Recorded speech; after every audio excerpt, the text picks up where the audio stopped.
Hi മക്കളെ, എടാ ഒരു കഥ പറയാം.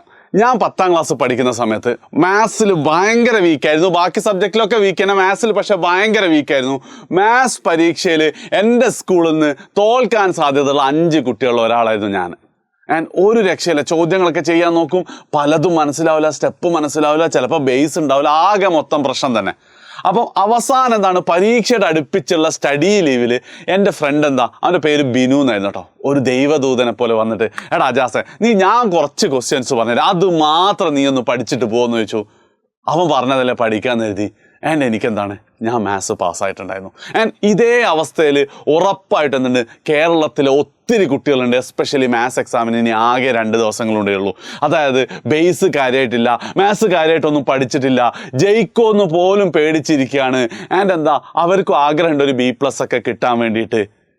അപ്പം നിങ്ങൾക്കും അറിയായിരിക്കില്ല, അങ്ങനത്തെ കുറേ കുട്ടികൾ, ചിലപ്പോൾ നിങ്ങൾ അതിലൊരാളായിരിക്കാം, നിങ്ങളുടെ ക്ലാസ്സിൽ അങ്ങനെ കുട്ടികളുണ്ടാവും, നിങ്ങളുടെ സ്കൂളൊക്കെ നിങ്ങൾക്ക് പരിചയമുള്ള കുട്ടികളുണ്ടാവും അല്ലേ. സോ അവർക്ക് വേണ്ടി ഒരു സന്തോഷ വാർത്തയായിട്ടാണ് ഞാൻ വന്നത്. അതായത് നിങ്ങൾ മനസ്സിലാക്കേണ്ടത്, നിങ്ങളുടെ SSLC എക്സാമിന് മാത്സിൻ്റെ ഒരു ബേസും ഇല്ലാതെ ഇന്നു മുതൽ അങ്ങോട്ട് ഞാൻ ഈ പറയുന്ന ചോദ്യങ്ങൾ മാത്രം പഠിച്ചാൽ നിങ്ങൾക്ക് B+ലേക്ക് എത്താൻ പറ്റും. അതായത് വളരെ എളുപ്പമുള്ള ഒരുപാട് ചോദ്യങ്ങളും, ചിലപ്പോൾ എന്തായിരിക്കും, ഒരു 5 മാർക്ക് ചോദ്യത്തിലെ ആദ്യത്തെ 2 മാർക്കായിരിക്കും അത്, പക്ഷെ അങ്ങനെ കൂട്ടിയാലും നിങ്ങൾക്ക് എന്താണ് B+ലേക്ക് എത്തിക്കാൻ പറ്റും. സോ അങ്ങനെയുള്ള ഒരു ചോദ്യത്തിൻ്റെ സീരീസുമായിട്ടാണ് ഞാൻ വന്നിരിക്കുന്നത്. ആ സീരീസിന് ഞാൻ കൊടുത്ത പേര് ബാക്ക് ബെഞ്ചർ സീരീസ് ആണ്. ഇപ്പം അതിന് വലിയ പ്രസക്തി ഇല്ല എന്നാട്ടോ ഞാൻ മനസ്സിലാക്കി. കാരണം ഞങ്ങളുടെ സമയത്ത് ആ തോൽക്കാൻ സാധ്യതയുള്ള കുട്ടികളൊക്കെ ഇരിക്കുന്ന ബെഞ്ചായിരുന്നു ഏറ്റവും അവസാനത്തെ ലാസ്റ്റ് ബെഞ്ച്. ഞാനും അതിലായിരുന്നു. ആ ഒരു നൊസ്റ്റാൾജിയുടെ പേരിലാണ് ഈ പേര് ഞാൻ കൊടുത്തത്. പക്ഷെ ഇപ്പോൾ എനിക്കറിയാം നന്നായി പഠിക്കുന്ന കുട്ടികളൊക്കെ ബാക്ക് ബെഞ്ചിലൊക്കെ ഇരിക്കാറുണ്ട് എന്നുള്ളത്. പക്ഷെ ഇപ്പോഴും ആ ഒരു നൊസ്റ്റാൾജിയുടെ പേര് ഇത് തന്നെ ഇരിക്കട്ടെ. സോ ആ ബാക്ക് ബെഞ്ചർ സീരീസിലെ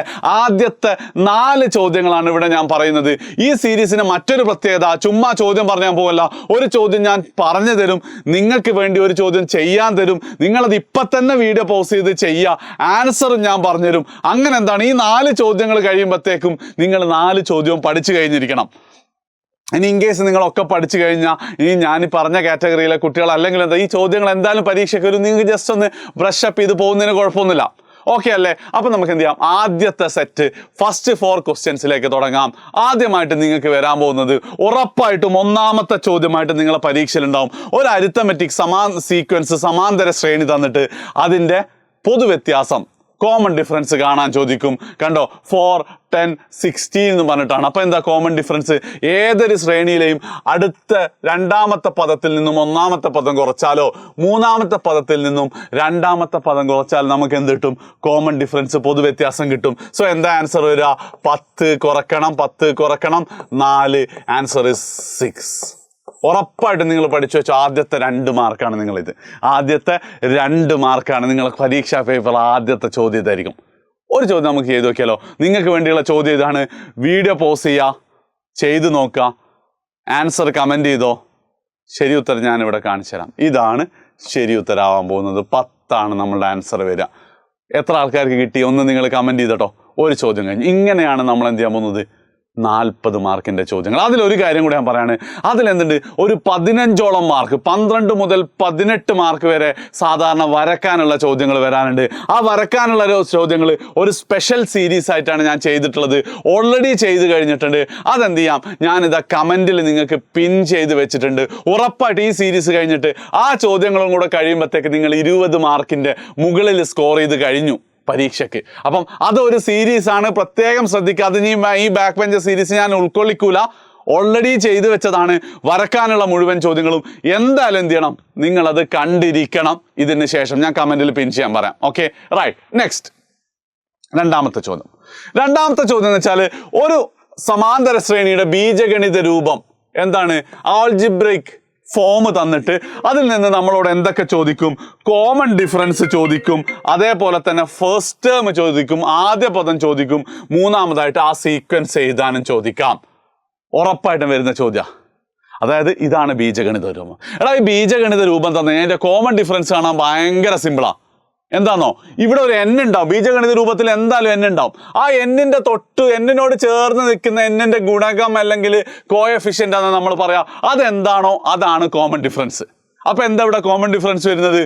കോമൺ ഡിഫറൻസ് 5 ആണ്, 5 ആണ്. ഇനിയോ ആദ്യ പദം എന്താന്ന് വെച്ചാൽ നിങ്ങൾ ഇവിടെ n ഇല്ല എന്നങ്ങോട്ട് വിചാരിച്ചു നോക്ക്, n ഇല്ല എന്നങ്ങ് വിചാരിച്ചു നോക്ക്. അപ്പൊ എന്താ സംഭവിക്കുക? 3 + 5 അല്ലേ, അതാണ് ആദ്യ പദം. അപ്പൊ എന്താ ആദ്യ പദം വരാൻ പോകുന്നത്? 8 ആണ്. ഇനി നിങ്ങൾക്ക് മൂന്നാമതായിട്ട് സീക്വൻസ് തന്നാൽ നിങ്ങൾക്ക് ചെയ്യാൻ പറ്റൂലേ, എഴുതാൻ പറ്റൂലേ, ആ ഒരു ശ്രേണി ഉണ്ടാക്കാൻ പറയൂല. കാരണം എന്താ, ആദ്യ പദം 8 ആണ്, പൊതു വ്യത്യാസം 5 ആണ്. അപ്പൊ രണ്ടാമത്തെ പദം എന്തായിരിക്കും? 8ൽ നിന്നും 5 കൂട്ടിയാൽ 13 വരും, വീണ്ടും 5 കൂട്ടിയാൽ 18 വരും. അങ്ങനെ 3 കുത്തിട്ട 3 മാർക്ക് നിങ്ങൾക്ക് ഉറപ്പാണ്. പല പരീക്ഷകളിലും ചോദിച്ചാണ്. കാര്യം മനസ്സിലായല്ലോ? പൊതു വ്യത്യാസം കാണണമെങ്കിൽ എന്നിന്റെ കൂടെയുള്ള ആള് ഫസ്റ്റ് ടേം കാണണമെങ്കിൽ n അങ്ങ് ഇല്ല എന്ന് കരുതുക. അപ്പൊ എന്താണോ കിട്ടുന്നത് അത് അങ്ങനെ തന്നെ എഴുതുക. ആൻഡ് അത് രണ്ടും കിട്ടിയാൽ നിങ്ങൾക്ക് ശ്രേണി ഉണ്ടാക്കാൻ പറ്റും. ചെയ്യാൻ പറ്റൂലേ? അപ്പൊ നിങ്ങൾക്കുള്ള ചോദ്യം ഇതാ, പിടിച്ചോ, ഇതാ സ്ക്രീൻഷോട്ട് എടുത്ത് വെച്ചോളൂ. സ്ക്രീൻഷോട്ട് എടുത്ത് വെക്കല, പോസ് ചെയ്തിട്ട് ഇപ്പൊ തന്നെ ചെയ്യടാ. എന്തത്, വേഗം തന്നെ ചെയ്യട്ടോ. 3n + 5 ആണ് നമുക്ക് തന്നിട്ടുള്ളത്. എന്താ ആൻസർ വരാൻ നോക്കാം. ആൻസർ കിട്ടിയിട്ടുണ്ടാവുന്ന കരുതുന്നു. ഇതാണ് നിങ്ങളുടെ ആൻസർ. ഡി എന്ന് പറയുന്നത് 3 ആണ്, x1 ആദ്യ പദം 8 ആണ്. ശ്രേണി ചോദിച്ചിട്ടില്ല, ശ്രേണി ചോദിച്ചിട്ട് അതും നിങ്ങൾ ചെയ്യാനല്ലേ. ഇനി അടുത്തത് മൂന്നാമത്തെ ചോദ്യം. നമ്മൾ സർക്കിൾ, വൃത്തങ്ങൾ എന്ന പാഠത്തുന്ന ഒരു ചോദ്യം. എടാ, ഈ ചോദ്യം കാണുമ്പോൾ ഭയങ്കര പ്രശ്നമൊക്കെ തോന്നും. പക്ഷെ അതിന് മുമ്പ് ഞാൻ എന്ത് ചെയ്യാം, ഒരു കോൺസെപ്റ്റ് പറഞ്ഞുതരാം. ഓക്കെ, ഒരു വൃത്തം. ഓക്കെ, ഇത് വൃത്തത്തിന്റെ ഡയമീറ്റർ അഥവാ വ്യാസം. ഈ വ്യാസം ഉണ്ടല്ലോ, ഈ വ്യാസം വൃത്തത്തിന്റെ മുകളിൽ ഏത് ആംഗിൾ ഉണ്ടാക്കിയാലും അതെന്തായിരിക്കും? അത് 90 ഡിഗ്രി ആയിരിക്കും. ഇതൊക്കെ എന്തായിരിക്കും? 90 ഡിഗ്രി ആയിരിക്കും. ഇനി ഇതേ വ്യാസം തന്നെ വൃത്തത്തിന്റെ പുറത്താണ് ആംഗിൾ ഉണ്ടാക്കുന്നത്, എന്തായിരിക്കും? അത് എത്ര നമുക്ക് പറയാനാവില്ല, പക്ഷെ 90-നേക്കാൾ കുറവായിരിക്കും. 85, 75, 60 എങ്ങാനായിരിക്കും. ഇനി അത് വൃത്തത്തിന്റെ ഉള്ളിലാണ് ഉണ്ടാക്കുന്നതെങ്കിലോ, വൃത്തത്തിന്റെ ഉള്ളിലാണെങ്കിൽ ഈ ആംഗിൾ എന്തായിരിക്കും? 90-നേക്കാൾ കൂടുതലായിരിക്കും. അഥവാ 100, 110, 120 എങ്ങാനായിരിക്കും. ഇതാണ് ലോജിക്ക്. ഓക്കെ, അതായത് ഒരു വ്യാസം വൃത്തത്തിന്റെ മുകളിൽ ഉണ്ടാക്കുന്ന ആംഗിൾ 90 ഡിഗ്രിയാണ്. വൃത്തത്തിന്റെ പുറത്താണെങ്കിൽ 90-നേക്കാൾ കുറവ്, വൃത്തത്തിന്റെ ഉള്ളിനേക്കാളാണെങ്കിൽ 90-ൽ കൂടുതൽ. ഇത് നേരെ തിരിച്ച് പറയുകയാണെങ്കിൽ ഒരു വ്യാസം ഒരു പോയിന്റിൽ ഉണ്ടാക്കിയ ആംഗിൾ 90 ഡിഗ്രിയാണ്. ആ പോയിന്റ് നമുക്ക് ഉറപ്പായിട്ടും പറയാം വൃത്തത്തിന്റെ മുകളിലാണ്. 90-നേക്കാൾ കുറവാണെങ്കിൽ വൃത്തത്തിന്റെ പുറത്ത്, 90-നേക്കാൾ കൂടുതലാണെങ്കിൽ വൃത്തത്തിന്റെ ഉള്ളിൽ നിന്നായിരിക്കും. അപ്പൊ ഈ ചോദ്യം തന്നെ നിങ്ങൾ ചെയ്തോ. എന്താ ചോദ്യം? ചിത്രത്തിൽ CDE എന്നീ ബിന്ദുക്കളിൽ ഏതാണ് AB വ്യാസമായി വരക്കുന്ന വൃത്തത്തിലെ ബിന്ദു ആകുന്നത്? ഒരു സംശയമില്ല, എന്താണ്? ഇത് 90 ഡിഗ്രി തന്നിട്ടുണ്ട്, അപ്പൊ D ആണ്. ഇനി ചിലപ്പോൾ ചോദിക്കും ഈ എവിടെയെന്ന് പരീക്ഷയ്ക്ക് ചോദിക്കാറുണ്ട്. വൃത്തത്തിന്റെ പുറത്ത് നിന്ന് നമ്മൾ എഴുതും, കാരണം നമുക്കറിയാം 90-നേക്കാൾ കുറവാ. C എവിടെയെന്ന് ചോദിച്ചാൽ എന്താ? വൃത്തത്തിന്റെ അകത്ത് നിന്ന് നമ്മൾ പറയും എന്താ കാര്യം? 90-നേക്കാൾ കൂടുതലാണ് അല്ലെ. ഇതേപോലെ ചോദ്യം ഇതാ നോക്കിക്കോ. 2018 ചോദിച്ച ചോദ്യമാണ്. ABC-യിൽ angle A 30 degree, B 60 degree ആണ്. എന്നിട്ടോ നമ്മൾ പറയും AB വ്യാസമായിക്കൊണ്ട് ഒരു വൃത്തം വരച്ചാൽ സിയിൽ കൂടെ പോകുന്ന. വേഗം ആൻസർ ചെയ്യടാ. ആൻസർ എന്താ? പോസ് ചെയ്യണേ, ആൻസർ പറയണേ. ഇതാണ് നമ്മളുടെ ആൻസർ. യെസ്, പോവും. കാരണം എന്താ? കാരണം നോക്ക്, ഇങ്ങനെയുള്ളതിൽ എന്താ പറയാ, ഇത് 30 ഡിഗ്രിയും ഇത് 60 ഡിഗ്രിയാണ് അല്ലേ. ഏതാ ആംഗിൾ? A 30, B 60. അപ്പൊ ഇത് ഉറപ്പായിട്ടും എന്തായിരിക്കും? 90 ഡിഗ്രി ആയിരിക്കും. അപ്പൊ എന്താ, ഇത് വ്യാസമായിക്ക് വരച്ചാൽ ഇത് 90 ആണ്, ഇത് വൃത്തത്തിന്റെ മുകളിലായിരിക്കും. Yes, because angle C is 90 degree എന്ന് എഴുതി എന്താ 2 മാർക്കാ. പല തവണ ആവർത്തിച്ച് വന്ന ചോദ്യമാണ്. ഇനി ഇതാ നാലാമത്തെ ചോദ്യം നിങ്ങൾക്ക് ഈ തവണത്തെ മോഡൽ എക്സാമിന് വന്നിട്ടുണ്ട്. ഇതുപോലത്തെ ചോദ്യം മക്കളെ. എന്താണ് ഇങ്ങനെ ചോദിക്കുമ്പോൾ നിങ്ങൾ മനസ്സിലാക്കേണ്ടത്, നമുക്കിവിടെ ഈ ആംഗിൾ B ആണ് തന്നത്. ചിലപ്പം ആംഗിൾ D ആയിരിക്കും തരിക, ചിലപ്പം ആംഗിൾ O ആയിരിക്കും തരിക. ഏതെങ്കിലും ഒരു ആംഗിൾ തരും, ബാക്കി 2 എണ്ണം കണ്ടുപിടിക്കാനാണ് നമ്മളോട് ചോദിച്ചത്. അപ്പം നിങ്ങൾ മനസ്സിലാക്കേണ്ട കാര്യം എന്താ വെച്ചാൽ, ഇതിന്റെ റൂള് ഞാൻ ആദ്യം പറഞ്ഞുതരാം. ഈ ആംഗിൾ എത്രയാണോ ഇതിന്റെ നേരെ ഡബിൾ ആയിരിക്കും ഇവിടെ വരിക, അല്ലെങ്കിൽ ഈ ആംഗിൾ എത്രയാണോ അതിന്റെ നേരെ പകുതി ആയിരിക്കും ഇതുണ്ടാവുക. പിന്നെയോ ഈ ആംഗിളും കൂട്ടിയാൽ 180 കിട്ടണം. അല്ലെങ്കിൽ എന്താ, ഈ ആംഗിളിന്റെ കൂടെ എന്ത് കൂട്ടിയാലാണോ 180 അതായിരിക്കും ഇത്. സപ്ലിമെന്ററി, അനുപൂരകം എന്നൊക്കെ നമ്മൾ പറയും.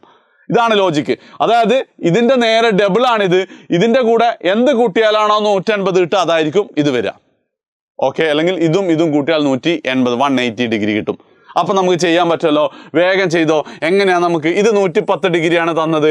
അപ്പൊ ഇതെന്തായിരിക്കും? 110ന്റെ കൂടെ എന്ത് കൂട്ടിയാലാണ് 180 കിട്ടുകടാ? 110ന്റെ കൂടെ 70 ഡിഗ്രി കൂട്ടണം. സോ അത് കിട്ടി. പിന്നെയോ, അപ്പൊ ഇത് 70 ആണ്. ഇത് എത്രയായിരിക്കും? വേഗം പറ. നമ്മളിപ്പോ പറഞ്ഞിട്ടുള്ളൂ എത്ര വരിക? ഇത് എന്താണ്? അതിന്റെ നേരെ ഡബിൾ ആയിരിക്കും. സോ 140. വീണ്ടും 2 മാർക്ക്, വീണ്ടും 2 മാർക്ക്, ഷുവർ 2 മാർക്കാണ്. അപ്പം നിങ്ങൾക്ക് ചെയ്യാനുള്ള ചോദ്യം ഇതാ, പിടിച്ചോ.